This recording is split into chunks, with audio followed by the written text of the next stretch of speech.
Adventures of Sam Spade, Detective. Brought to you by Wild Root Cream Oil Hair Tonic, the non-alcoholic hair tonic that contains lanolin. Wild Root Cream Oil. Again and again, the choice of men who put good grooming first. Sam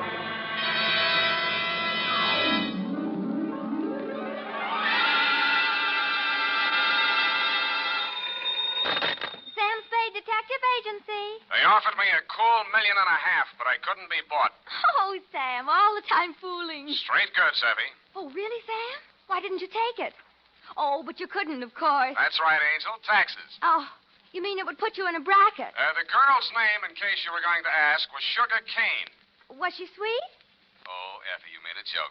Oh, not much of one, no. That is true, but even though you do seem to be, as you would say, in a jugular vein, I shall be right down, serious and frowning, to dictate a chronicle steeped in the bitter tea of general confusion, brewed in a witch's cauldron of murder, greed, and avarice. That's what gives it that nutty flavor. What, Sam? Silly girl, I refer to the Sugar Cane caper, on which I will forthwith my report be down to dictate on,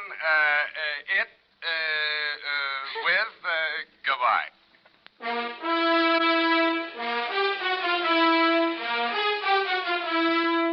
Dashiell Hammett, America's leading detective fiction writer and creator of Sam Spade, the hard-boiled private eye, and William Spear, radio's outstanding producer-director of mystery and crime drama, join their talents to make your hair stand on end with the adventures of Sam Spade.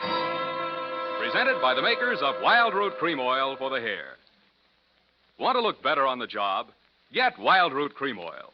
Want to look better to that gal of yours? Get Wild Root Cream Oil. Wild Root Cream Oil Hair Tonic improves your entire appearance by grooming your hair neatly and naturally, relieving dryness, removing loose dandruff. If your family hasn't yet enjoyed the benefits of America's leading hair tonic, here's what to do about it. Ask at your drug or toilet goods counter for the new 25-cent get-acquainted bottle of Wild Root Cream Oil Hair Tonic. Again and again, the choice of men and women and children, too. And now, with Howard Duff starring as Spade, Wild Root brings to the air the greatest private detective of them all in the adventures of Sam Spade.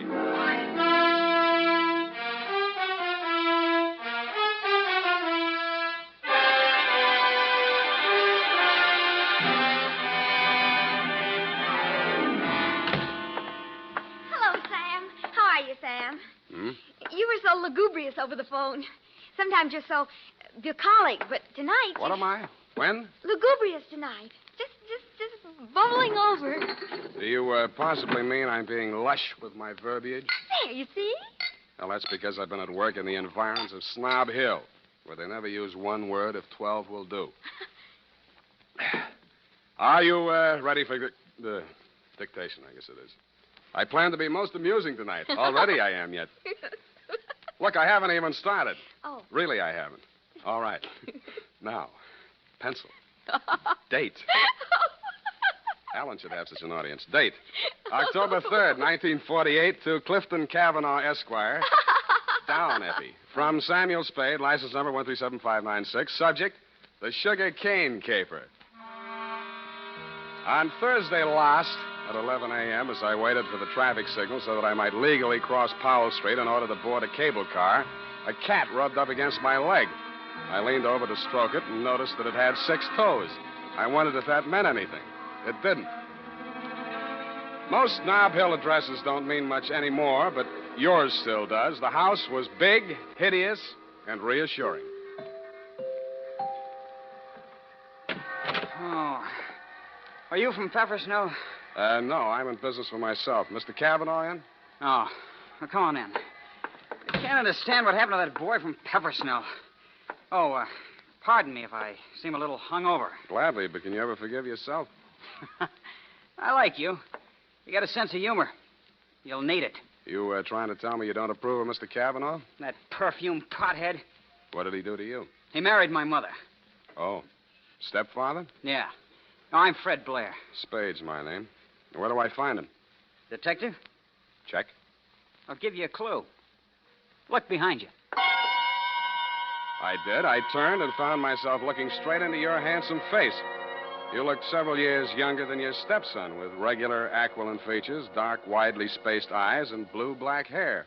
Well, so you're the notorious Sam Spade. Well, I don't want to seem modest. Come into the conservatory. There's just the barest chance that we'll not be overheard. Good. There. Sit down. What's your problem, Mr. Cavanaugh? Problem indeed. Problems, plural. Starting with that junior grade lush that collared you at the door. He's very fond of you, too. Well, you can't imagine what a trial that boy's been to me. Both the children. For some reason, neither Fred nor his sister Eunice ever quite accepted me as their father. You don't say. I suppose my youth counted against me. I think they misinterpreted my motives. When any man marries a wealthy widow twice his age... Yeah. Why did you send for me, Mr. Cavanaugh? Well, it all started several months back, before my wife, their mother, where was I? Oh, died.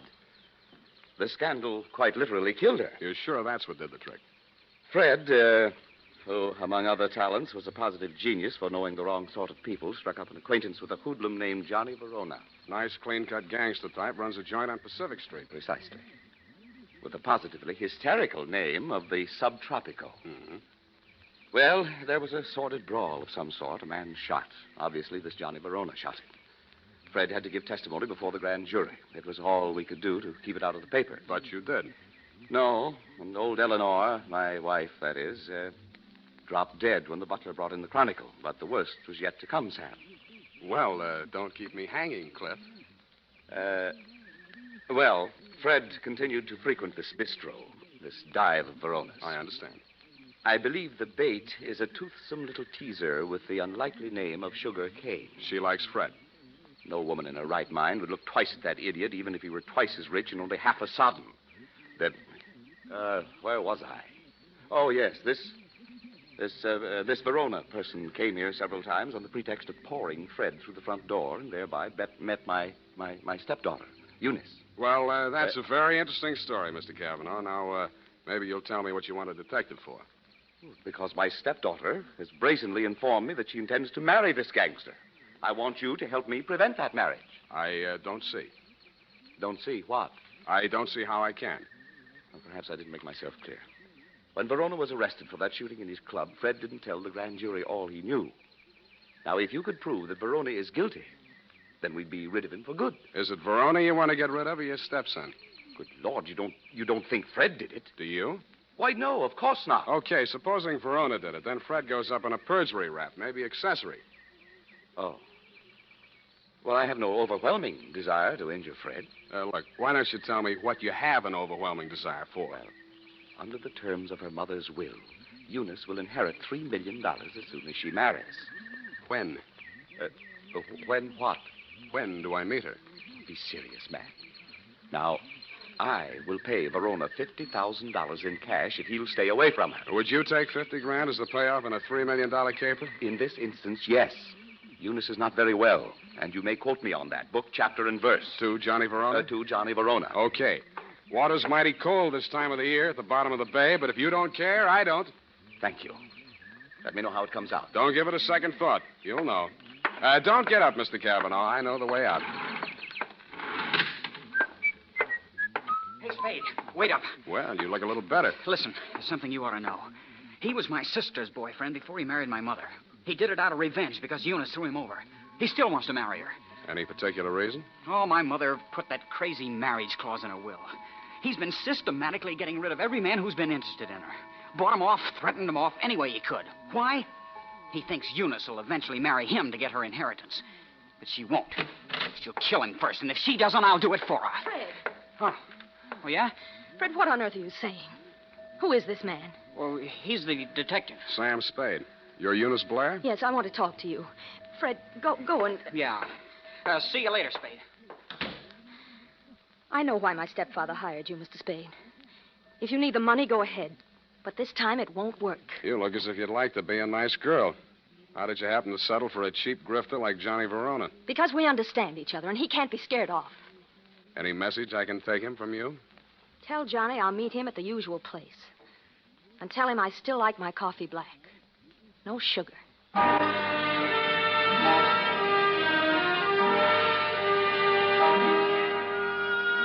I didn't ask her what kind of sugar she didn't want any of. I thought I knew. Hey, wait.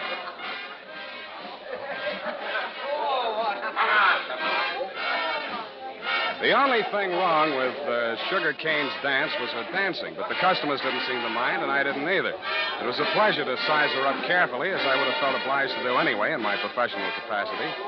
She was a black-haired number with aquiline features and widely spaced dark eyes. It was a beautiful combination, and I wondered where I'd seen it before quite recently. I decided to find out.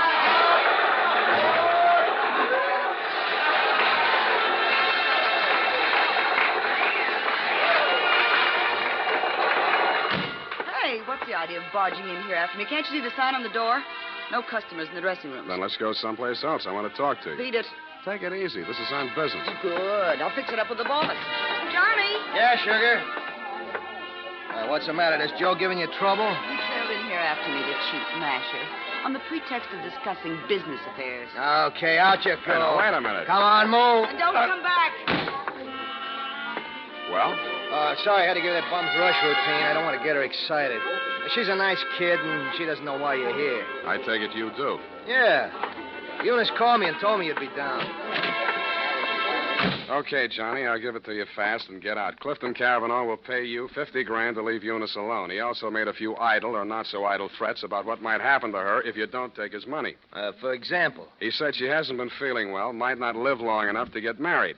I don't have to tell you what I think about that kind of talk, and I wouldn't be peddling it if my office rent wasn't due. That's why when you started giving me that bum's rush, I made only, shall we say, a token resistance. Yeah. About me marrying Eunice, you can tell Clifton to stop worrying. Hmm? Yeah, Eunice and I got married 3 weeks ago. You what? Married. You want to see the papers? Why the secrecy? I don't want her to get hurt. You're scared of Clifton? Nah. Sugar. She's got a very low boiling point. She's pardon me. Yeah. Yeah, Nick. What is? Go ahead. Yeah, I heard you. No, don't touch anything. Don't let anybody in. I'll be right over. Bad news? Yeah, Eunice. She's dead. How? One of my boys found her in my apartment. She was supposed to wait for me there. How did it happen? He's not sure. He thinks she took poison. I had to give Johnny Verona one thing. He didn't make any pretense about being grief-stricken. But after all, he just inherited $3 million.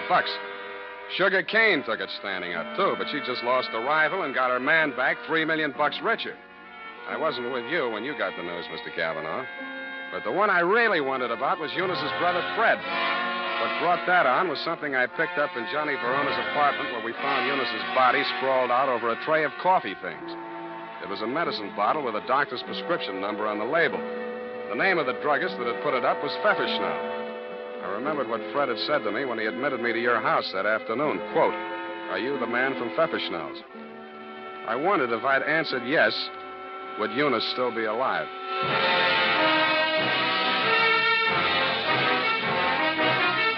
The makers of Wild Root Cream Oil are presenting the weekly Sunday adventure of Dashiell Hammett's famous private detective, Sam Spade.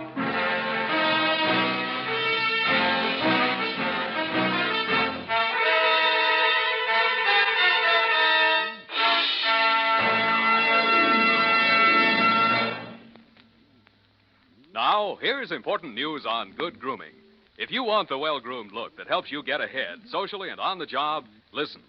Recently, thousands of people from coast to coast who bought Wild Root Cream Oil for the first time were asked, how does Wild Root Cream Oil compare with the hair tonic you previously used? The results were amazing. Better than 4 out of 5 who replied said they preferred Wild Root Cream Oil. Remember, non-alcoholic Wild Root Cream Oil contains lanolin. It grooms the hair naturally, relieves dryness, and removes loose, ugly dandruff. So if you want your hair to be more attractive than ever before, get the generous new 25-cent size of Wild Root Cream Oil, America's leading hair tonic, on sale at all drug and toilet goods counters. It's also available in larger economy bottles and the handy new tube. Get Wild Root Cream Oil. Again and again, the choice of men who put good grooming first.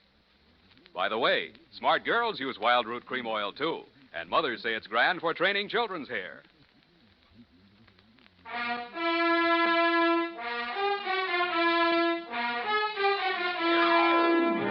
And now, back to the Sugar Cane Caper. Tonight's adventure with Sam Spade.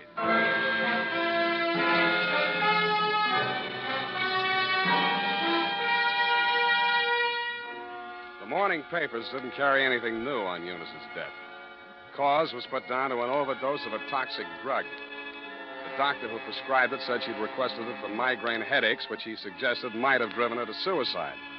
He did not explain why she had taken 4 doses in capsule form and dissolved the rest of it in a decanter of coffee. I thought somebody else had dosed the coffee, and so did you, Mr. Cavanaugh. Verona did it, of course. He knew she was taking those pills and dosed the coffee just enough to be fatal when added to what she took voluntarily. You knew all that, too. Well, so did Fred. But you had more reasons, 3 million more. But they were already married. You know that when you hired me? Yes. Then how come? I knew she was planning to do away with herself. I thought if we could pin it on Verona, after all, he's guilty of that old murder. Fred's a witness to that. Well, if he were convicted, the money would revert to me. Nuts. You don't believe me? She wasn't planning suicide, and you know it. Well, then? I don't care who takes the fall, but I got less on Verona than I got on you. Then I'll give you something. Here. Take a look. Verona's lawyer sent this around before her body was cold. A claim for $3 million, notarized yesterday while Eunice was still alive. Well, Mr. Spade? Pardon me while I drop dead. You did and waited hopefully, but I managed to stay on my feet. I even managed to make it down the hall to the bar where I found your stepson ambushed behind a row of empty bottles. Fine detective you turn out to be. I warned you. Stand up like a man. That's all right. I'll take on both of you. Come on, sober up. Makes sense. Where's my drink? Who took my glass? Here it is. Give me it. Sure.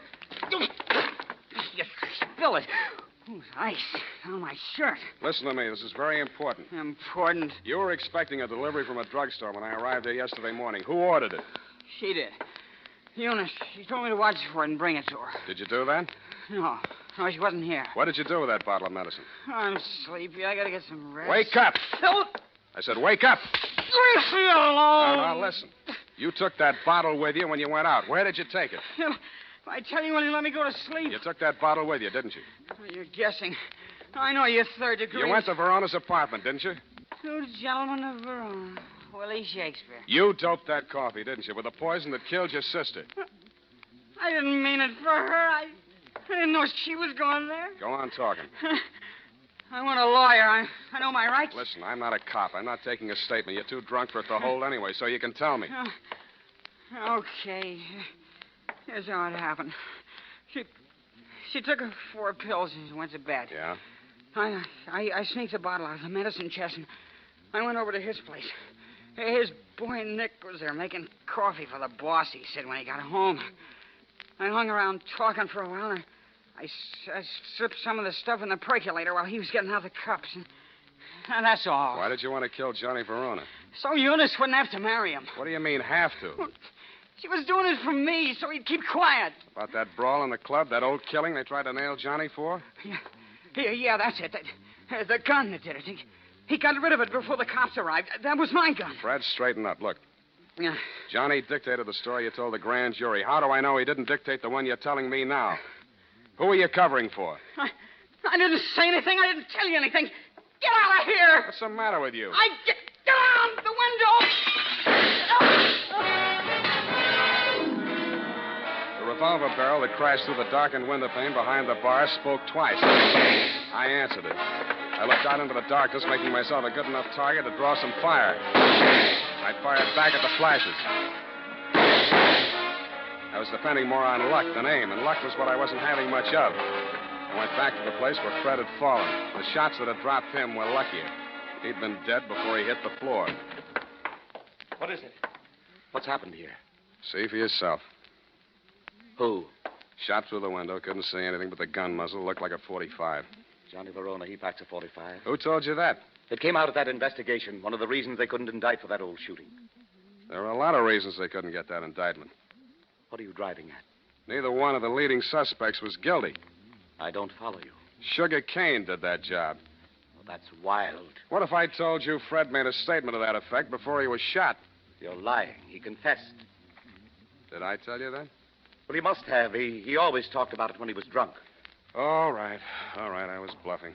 Why? Just a crazy hunch. I thought there might be something between you and Sugar. Now I'm sure there isn't. Of course not. Should have spotted it before. You're too much the same type, even look alike.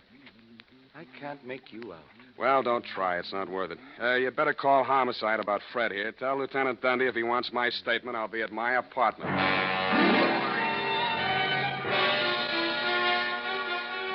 After I pretended to leave, I came back and did a little eavesdropping of my own.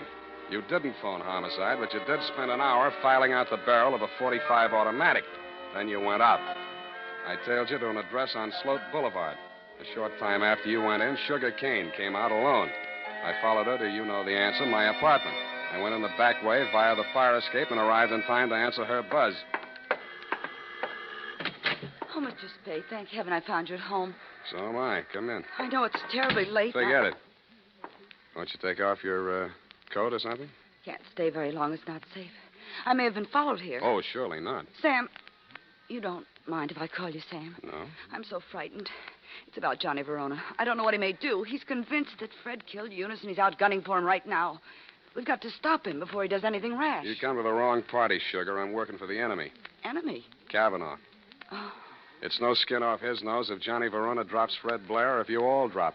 All he does is sit back and collect. Oh, he can't be as cynical as that. You ought to know. Has he told you anything about me? I'd rather hear it from you. Maybe sit down. Well, there's not much to tell. I played along with Johnny for one reason and one reason alone. To save Fred from that old murder rap. Were you figuring on marrying into that family, too? Oh, Sam. A regular pincers movement, wasn't it? Johnny and Eunice, you and Fred. All right. It's true I wasn't in love with Fred, but it wasn't all the money. I was sorry for him. Money's not what I really want. I know that now. What do you want? Someone. Someone I can trust. Me too, Sugar. Oh, Sam, you're what I want. Say you want me to. Please say it.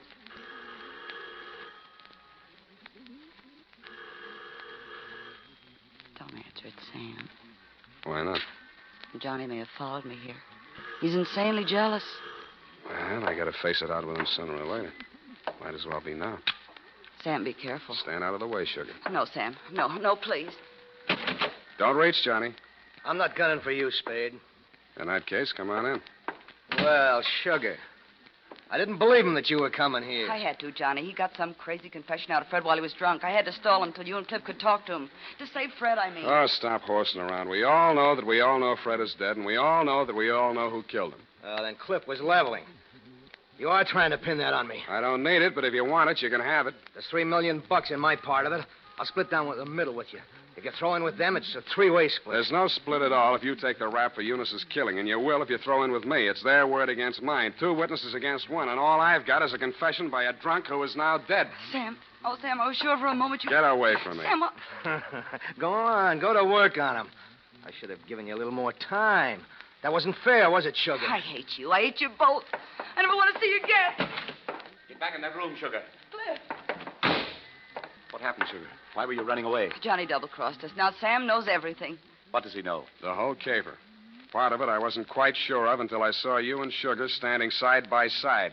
That blue-black hair, the same eyes, plus the fact that the bell on Sugar's apartment on Sloat Boulevard reads Kane, parenthesis, Kavanaugh.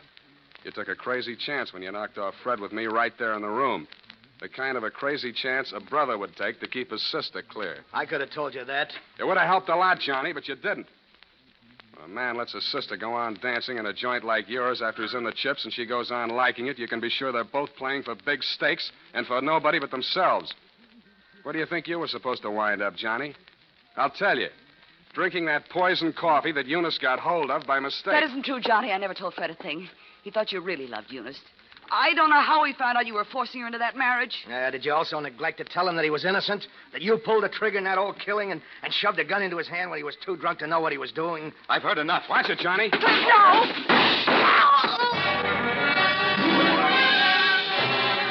I winged you a split second before you fired.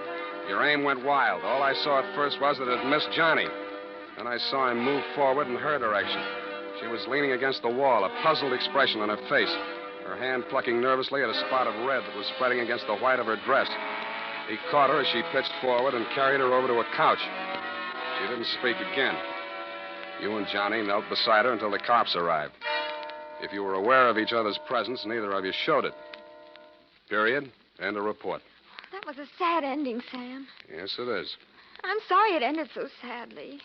Well, it was bound to, one way or the other. There wasn't anybody in the whole gallery that thought about anybody but himself. Except poor Fred, I guess, and his only friends arrived in bottles and left in the ash can. All those millions and millions. We'll get the money now, Sam. I'm glad you asked that. It leaves me cold. Go type that up while I knit myself a sweater.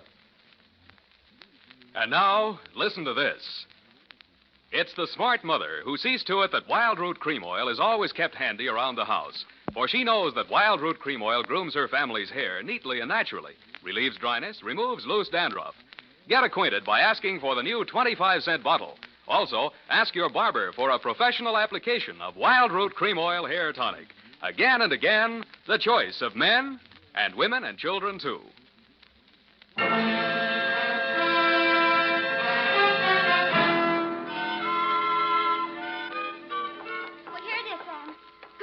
Terrible group of unfortunates. As you say, it just had to end badly. If you hope to get back in my good graces by quoting me, to trick me into agreeing with you, you have succeeded. There you go, Sam. So lugubrious. Effie, what is this? What means lugubrious? Oh, Sam, it's wonderful. It's my new habit. Oh? Every time I read a book now, and like you read a book and there's a word you don't know what it means or you're not sure. Yeah. Well, I make it a practice now to write down and learn 3 new words per day. Well. And learn the definitions to use them in conversation. Like desultory. And lugubrious? Yes, that's one of my 3 for today. You see? Lugubrious, right here it is. To talk a great deal. Bucolic, state of being sorrowful. And verbose, to be out in the country. I see. Very praiseworthy. Enlarging your vocabulary. Yes, Love it. I am. But I don't expect to be really lugubrious for the nonsense. Look, Effie, why don't you go verbose for the weekend? It's the best cure for the bucolic. Oh, Sam, look what I've done. What have you done? I've clipped the wrong definitions to the right words. Well. For instance, lugubrious, well, it isn't that at all. And bucolic, let me see. Oh, Sam, I've learned them wrong. I wasn't going to tell you, Effie. It's better to find out for yourself. It's more, efficacious. My new habit. Oh. Good night, Sam. Good night, sweetheart.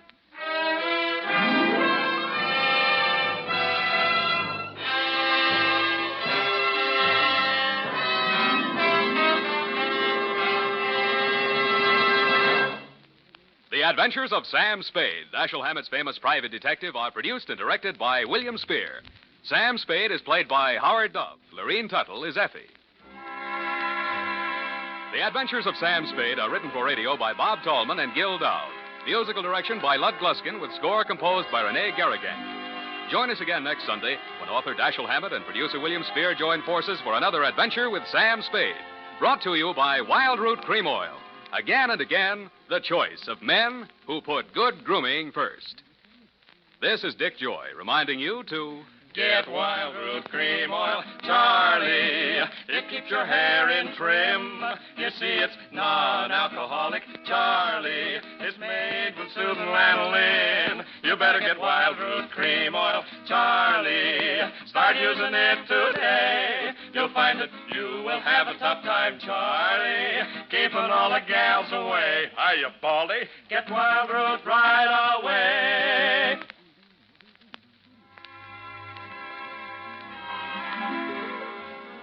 This is CBS, the Columbia Broadcasting System.